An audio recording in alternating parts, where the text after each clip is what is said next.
ಒಮ್ಮೆ ಕಲ್ಪನೆ ಮಾಡಿ, ಟ್ರೋಲ್ ಆಗಿದ್ದ ಆಟಗಾರ, ಟೀಮಿಂದ ಡ್ರಾಪ್ ಆಗಿದ್ದ ಆಟಗಾರ ಇಂದು ಎಲ್ಲ ಭಾರತೀಯರು ಅವರ ಬಗ್ಗೆ ಹೆಮ್ಮೆ ಪಡುತ್ತಿದ್ದಾರೆ.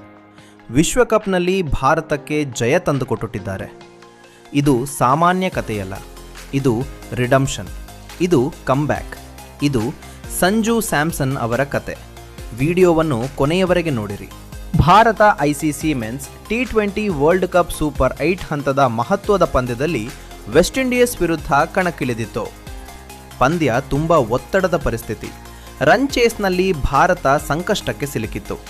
ವಿಕೆಟ್ಗಳು ಬೇಗ ಬೀಳುತ್ತಿದ್ದವು. ಪ್ರೇಕ್ಷಕರಲ್ಲಿ ಆತಂಕ. ಅದೇ ಸಮಯದಲ್ಲಿ ಸಂಜು ಸ್ಯಾಮ್ಸನ್ ಅವರು ಕೊನೆಯ ಓವರ ತನಕ ಹೋರಾಡಿದರು. 97 ರನ್. ಹೌದು, 97. ಒಬ್ಬರೇ ತಂಡದ ಅರ್ಧ ರನ್ಗಳನ್ನು ಮಾಡಿದ್ದಾರೆ. ಪ್ರತಿ ಬೌಂಡ್ರಿ ಒಂದು ಉತ್ತರ, ಪ್ರತಿ ಸಿಕ್ಸ್ ಒಂದು ಘೋಷಣೆ. ಕವರ್ ಡ್ರೈವ್ಗಳು, ಪುಲ್ ಶಾಟ್ಗಳು, ಅದ್ಭುತ ಟೈಮಿಂಗ್. ಅವರು ಕೇವಲ ಬ್ಯಾಟಿಂಗ್ ಮಾಡಲಿಲ್ಲ, ಅವರು ತಮ್ಮ ಮೇಲೆ ಬಂದ ಟೀಕೆಗಳಿಗೆ ಉತ್ತರ ನೀಡಿದರು. ಟೂರ್ನಮೆಂಟ್ ಆರಂಭಕ್ಕೂ ಮುನ್ನ ಸಂಜು ಸ್ಯಾಮ್ಸನ್ ಉತ್ತಮ ಫಾರ್ಮ್ನಲ್ಲಿ ಇರಲಿಲ್ಲ. ನ್ಯೂಜಿಲ್ಯಾಂಡ್ ಸರಣಿಯಲ್ಲಿ ಸಾಧನೆ ಕಡಿಮೆ. ಸೋಷಿಯಲ್ ಮೀಡಿಯಾದಲ್ಲಿ ಭಾರೀ ಟೀಕೆ. ಕೊನೆಗೆ ಟೀಮ್ನಿಂದ ಡ್ರಾಪ್. ಬಹುತೇಕ ಆಟಗಾರರಿಗೆ ಇದು ಅಂತಿಮ ಅಧ್ಯಾಯವಾಗಿರುತ್ತಿತ್ತು. ಆದರೆ ಸಂಜುಗಾಗಿ ಇದು ಅಂತ್ಯವಲ್ಲ. ಹಠಾತ್ ಪರಿಸ್ಥಿತಿ ಬದಲಾಗಿತು. ರಿಂಕು ಸಿಂಗ್ ಅವರ ತಂದೆಯ ನಿಧನದ ಕಾರಣದಿಂದ ಅವರು ತಂಡದಿಂದ ಹೊರಗುಳಿದರು. ಸಂಜುಗೆ ಮತ್ತೆ ಅವಕಾಶ ಸಿಕ್ಕಿತು. ಯಾವ ಭರವಸೆ ಇಲ್ಲ, ಯಾವ ಗ್ಯಾರಂಟಿ ಇಲ್ಲ, ಆದರೆ ಒಂದು ಅವಕಾಶ. ಮತ್ತು ಈ ಬಾರಿ ಅವರು ಅದನ್ನು ಬಿಡಲಿಲ್ಲ. ಇತ್ತೀಚೆಗೆ ಸಂಜು ಸೋಷಿಯಲ್ ಮೀಡಿಯಾದಲ್ಲಿ ಟ್ರೋಲ್ ಆಗುತ್ತಿದ್ದರು.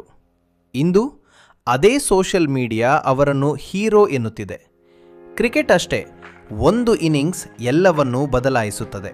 ಚೆಪಾಕ್ ಮೈದಾನ, ಟಾಸ್ ಸಮಯ. ಭಾರತದ ನಾಯಕ ಸೂರ್ಯಕುಮಾರ್ ಯಾದವ್ ಹೇಳಿದರು, ಸಂಜು ಸ್ಯಾಮ್ಸನ್ ತಂಡಕ್ಕೆ ಮರಳಿ ಬಂದಿದ್ದಾರೆ. ಸ್ಟೇಡಿಯಂ ಗದ್ದಲದಿಂದ ಕೂಗಿತು.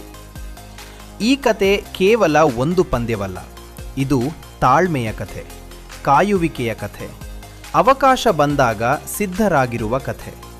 ಸಂಜು ಸ್ಯಾಮ್ಸನ್ ಬಳಿ ಟ್ಯಾಲೆಂಟ್ ಎಂದಿಗೂ ಇತ್ತು, ಆದರೆ ಈಗ ಅವರು ಮಾನಸಿಕ ದೃಢತೆ ತೋರಿಸುತ್ತಿದ್ದಾರೆ.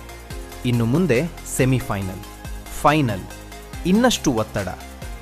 ಸಂಜು ಈ ಫಾರ್ಮ್ ಮುಂದುವರಿಸಬಹುದೇ? ಈ ಕಮ್ಬ್ಯಾಕ್ ಇತಿಹಾಸವಾಗಬಹುದೇ? ಸಮಯ ಉತ್ತರ ಕೊಡಲಿದೆ. ಟ್ರೋಲ್ನಿಂದ ಹೀರೋವರೆಗೆ ಇದೇ ಕ್ರಿಕೆಟ್. ಮುಂದಿನ ದೊಡ್ಡ ಸವಾಲು ಇಂಗ್ಲೆಂಡ್ ಕ್ರಿಕೆಟ್ ಟೀಮ್ ವಿರುದ್ಧ. ಮಾರ್ಚ್ 5 ಗುರುವಾರ ಸೆಮಿಫೈನಲ್ ಪಂದ್ಯ. ನಾವು ಎಲ್ಲರೂ ಮನಸ್ಸಿನಿಂದ ಪ್ರಾರ್ಥನೆ ಮಾಡೋಣ, ಭಾರತ ಇಂಗ್ಲೆಂಡ್ ವಿರುದ್ಧ ಗೆಲ್ಲಲಿ.